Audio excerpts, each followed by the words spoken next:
777, aka Diz, and this is The Force Always. Okay, so welcome to the show. Here we go with the Star Wars news. Let's get on with it. Star Wars Celebration 2019. We are now in the year 2019. It's less than 100 days. More precise, it's about 95 days away to Star Wars Celebration Chicago 2019. To more news about some information as I'm going to do weekly leading up to Star Wars Celebration later on in the show. But it's about 95 days, about give or take at the moment, to Star Wars Celebration 2019. We are in the year 2019. To more news, Star Wars Celebration, the app, if you have an iPhone or something like this, should be coming very soon. And believe me, it's a very good tool to use to navigate around the event, to see what's happening, events, things like that. The only thing I'll say, if you're coming from overseas, unfortunately, the Wi-Fi is going to be very limited, especially at Star Wars Celebration. You can get it at Orlando. You could get it, but you had to pay a very high daily price to get it, almost what you pay a month as 1 day. So if you can check the app when it comes out, I'm sure there will be an Android version and an iPhone version or Apple version. Just check it out as much as you can. Detailed. The map is very good. It will show you where and what to do, things like that. So the app should be coming very soon. To more news. It's been heavily rumored that we're going to get a Star Wars Episode 9 name or trailer or teaser. It didn't happen, thank goodness. The rumors were not true, but it's okay. Let's just wish now it's going to be at Star Wars Celebration. That would be the best time to do it. The only possible time it could happen, maybe from what I can tell, is the Super Bowl, but I don't know if you want to spend that amount of money for Star Wars, even though Star Wars makes a lot of money. I don't know if they want to do that again, as it's sort of jinxed Solo for them, but I don't know. Look out for Super Bowl, but let's just wish it's going to be Star Wars Celebration Chicago 2019 for the teaser or trailer or name or something. It'd be great there. It'd be great just for the fans, just to get that. The people who go there and do that. So that's the news for this time around. Let's get into the views. Episode 9 is coming out very shortly this year, in fact, at the end of this year. There's a whole lot of talk about Darth Vader possibly being in this. I've said my story idea before, which I said that Luke Skywalker should be able to embody himself in a recreated Darth Vader suit to fool Kylo Ren, making Kylo Ren think that Darth Vader's come back to life to save him, but inside the suit is a ghost, a Force ghost of Luke Skywalker. I know it sounds a bit bizarre, but I reckon it could work, a version of Darth Vader. I'm definitely think in my views ideas this week, which is not about predictions, it's not about YouTube views, it's just my story ideas. I just don't think it would work as a Force ghost, because the science or the whatever the law is within Star Wars, having like the actual robot, the suit of Darth Vader become a Force ghost, and we haven't really had any evil or the dark side Force ghosts, and I think it would make a whole lot of no sense.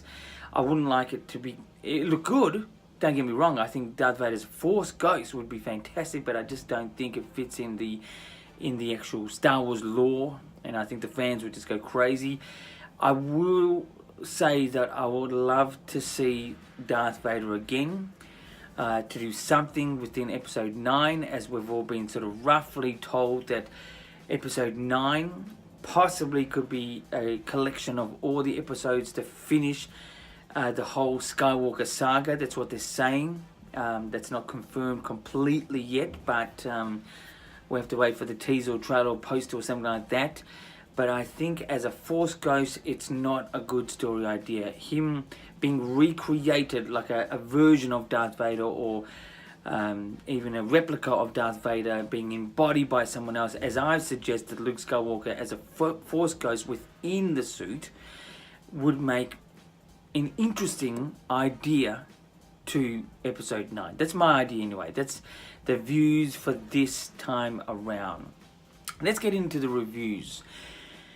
Usually at this time I sort of give you my anticipated films for the year ahead.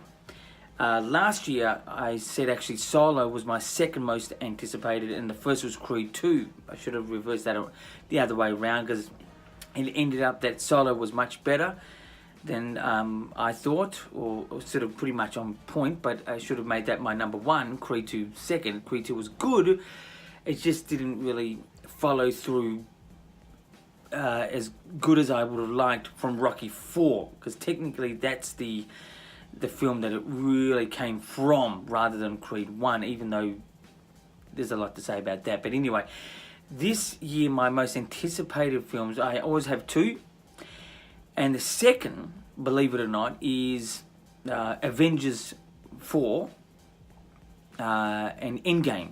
I'm just intrigued to see where it goes. I thought it was a very good first entry, part 1, the Infinity War. I thought it was very good. I am left intrigued. Like to see what happens, and that to me is the difference between Episode 8 and Infinity War. Is that Infinity War has left us and myself intrigued to see where it goes, where Episode 8 just left us a bit empty. But don't get me wrong, I'm not this Episode 8 hater. I do think it's good. I gave it 8, I think I had a 10 back in the day. But so that's my second most anticipated film, is Avengers 4 Endgame. The trailer so far looked magnificent, and I'd like to see where that ends. Number 1, can you believe it? This is not biased, but it is Episode 9. I think there's more to give with Star Wars. I think if they can really nail the dark side and an emotional story, I think it will just really hammer through, especially at the box office, and especially through the teaser and trailer. And the outline of the story needs to be dark, and it needs to be emotional. It just needs to really push that. There's going to be obviously a bit of nostalgia, I think, but I'm actually looking really forward to Episode 9, because I think there's even though Episode 8 left a lot of us a bit empty, I think 9 has just got all the story and everything in its world to really become great. Where Avengers 4 into Endgame, I think they peaked a bit early, and they'll probably go a little bit less or a whole lot less in its reception of the actual second part, Infinity War into Endgame. So Endgame is my second most anticipated film, Avengers 4, and number 1 is Episode 9. There's no titles yet. I'd love to give you a title. Don't know what it is. My idea for that was The Light of the Dark Side. Just sort of something, I come up with. I thought the use of the dark side has not been used before, and it sort of has a real sort of many meanings to it. And yeah, also I give my wild card, meaning a film that I think may do really good, be a surprise hit, is Bird of Prey. That idea of a film really intrigues me, and I'm really intrigued by that. I think that could be a wild card. But the one I think is not going to, and I would call it the worst card, the one that I don't think is going to hit us at all. I think it's going to have a sort of a great idea to it. I think it's going to work hard, push hard, make a lot of effort to be a big film, and I'm sure at the box office it will show in its first week really good. But The Joker is, I think, the worst card. I just don't like the look of this Joker. Nothing is really impacting me at this point in time. I'd like it to be a great film. I think technically, when I think of The Dark Knight, I think it should have been the Joker, because that really was a film for the Joker. Heath Ledger was just amazing in that. So I think it's, I wish it the best, the Joker, but I just think it's not going to come off as what everyone wants it to be. Anyway, so that's my reviews, which is sort of a review of a preview for 2019. So number one movie anticipated on my behalf is Episode 9, Star Wars. Number 2 anticipated film is Avengers 4 Endgame. My wild card is going to be Birds of Prey, whatever the title is, and there's a subtitle to that, which is a bit bizarre, but I liked what everything is coming about that. And I think the worst card, I think the film that's just not going to hit the mark is The Joker. Anyway, so that's my reviews for this time around. Let's get into interviews, which is 2Q. It's 2 questions I asked myself for you guys. I'm concentrating heavily on Star Wars Celebration Chicago 2019. So the first question is a simple question: is what do you eat? My experience at Star Wars Celebration in Orlando was that you really do go hungry for long periods of time, because you're either waiting in line, or there's nothing that's cheap enough, or there's nothing that's good enough. There's a lot of bad food there, just junk food. Those big pretzels with cheese and things like that. It's okay, it's good, it fills you up, it gets you a bit of energy, things like that. Expect to eat bad. It's all part of the fun and games of the fun and games. But what I suggest is bringing sort of like snack foods in your pocket if you can. Somehow you can fit it in your pocket, like if you've got cargo pants, a bag of nuts, or some like muesli bars, just to sort of keep yourself a little bit energized. There is bad food there. They will sort of set up like little caravan type things, but the lines for that become really big. As you're lined up to get into a panel, waiting for that, you actually line up again to get the food, because everyone's hungry, people will smell it, they want something to eat. So lines are just a really big part of this Star Wars Celebration event, which is sort of good and bad. It's great when you speak to the people, the fans, talk about stuff, but it's long lines. Just have yourself prepared and have some things that you can fit in your pocket. I know it sounds a little bit sort of unusual, maybe unhealthy, but if you can put a bag of nuts or some muesli bars or something like that, avoid chocolate as it may melt, just a bit of a hint. But that's what you should do. And what I would do is also having at the end of every day, go to a close venue, like what we call them here as pubs or hotels, and have some sort of a meal at the end of the day, and then come back.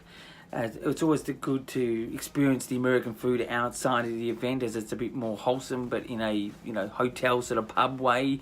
That's what I did last time. It was fantastic.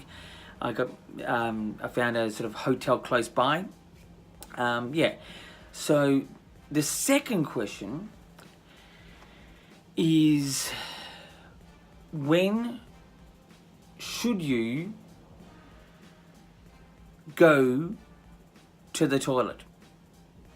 That's the question.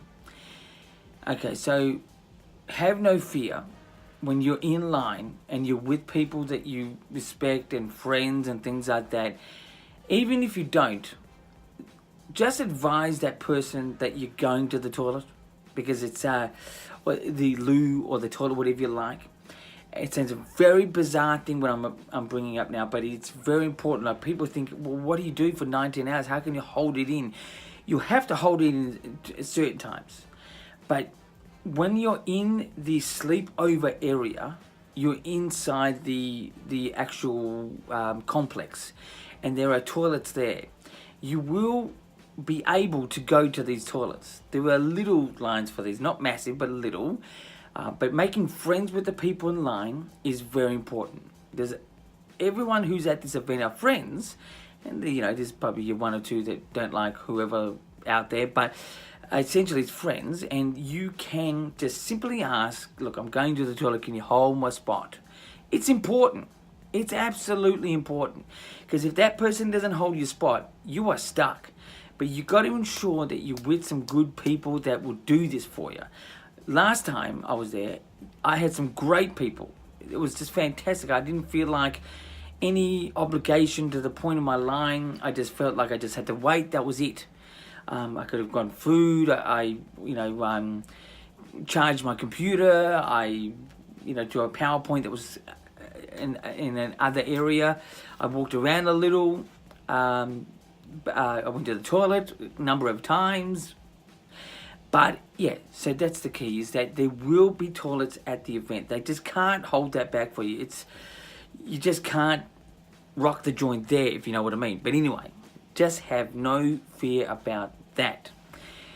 They're my 2 questions for Star Wars Celebration. Very unusual questions, but can cause a possible issue with some. If you have any questions, again, please Instagram. Follow my Instagram, message me there, my Twitter, or even a YouTube question. It's up to you.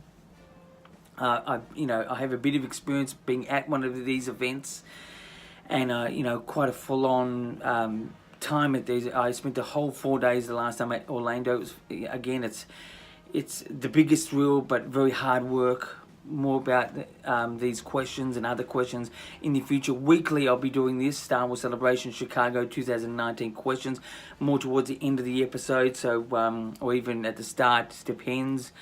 Anyway, so please like, share this video, subscribe to the channel The Force Awesomes only on YouTube, and I'm here on a weekly basis. And until next time, my people, keep rickety rockin'.